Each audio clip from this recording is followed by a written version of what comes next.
মা মারা যাওয়ার পরে আমি বেশ ভালোই ছিলাম, একা একা একা একা সময়টা কাটতো।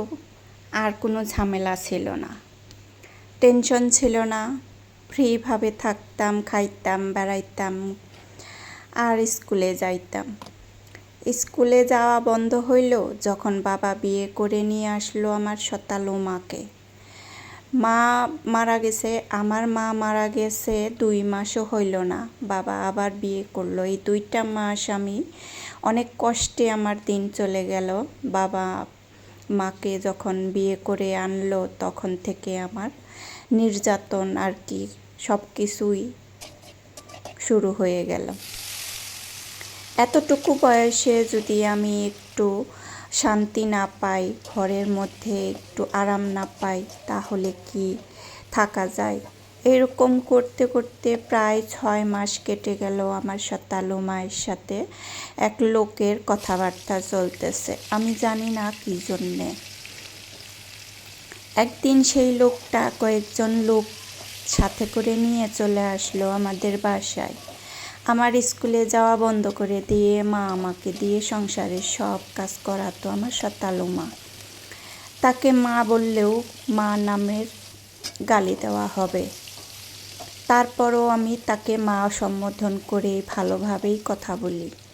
সেই লোকটা চলে আসলো কয়েকজন লোক নিয়ে, কিছু টাকা আমার সতালো মায়ের কাছে দিল।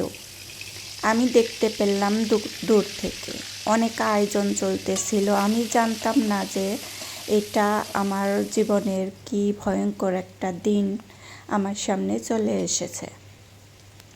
আমি কিছুই বলতে পারলাম না। আমার বাবাকে আমি ডেকে বললাম, তোমরা আমার জন্যে কি ষড়যন্ত্র শুরু করছো? আমাকে দিয়ে কি করবা তোমরা? তখন আমার বাবা আমার মাথায় হাত রেখে বলল, মারে, তোকে তো আমি আর কিছুই দিতে পারতেছি না, যদি একটু সুখে থাকিস তার জন্য ব্যবস্থা হচ্ছে। আমার বাবার বয়সী লোকটা 50,000 টাকা আমার মায়ের হাতে দিয়ে বলল, সব ব্যবস্থা করে ফেলেন, আমি এক্ষুনি নিয়ে যাব আপনাদের মেয়েকে। তারপরে আর কোনো কথা রইল না আমার, চুপচাপ আমি বিয়ে করলাম। বিয়ে হয়ে গেল, সব কিছু সুন্দরভাবে হয়ে গেল। আমিও কান্না আমার থামতেছে না। সেই তখন থেকে আমার কান্না, সারাটা দিন আমি কিছুই খাইনি। দুঃখে, রাগে, কষ্টে আমি কিছুই খেতে পারলাম না। যখন আমাকে বিদায় দিবে বাবা, তখন বলল যে থাকিস মা, ভালো থাকিস, এই কথা বলল।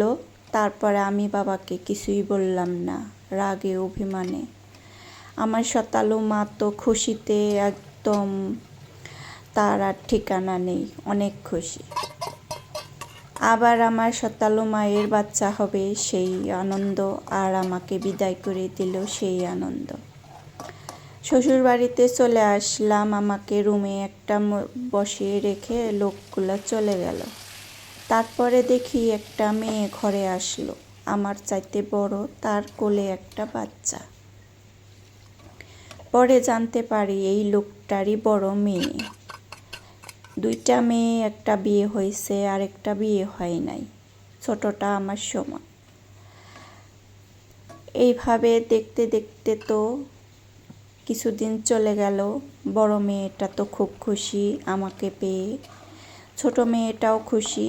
ছোট মেয়েটা একটু রাগী, আমাকে দেখতে তেমন পারে না, তারপরেও আমি অনেকটা মানিয়ে চলার চেষ্টা করি। এই গল্পটা কেমন লাগলো? পরবর্তী যদি গল্প পছন্দ হয়ে থাকে তাহলে জানাতে পারেন, পরবর্তী গল্প নিয়ে চলে আসব। আজকে এই পর্যন্তই।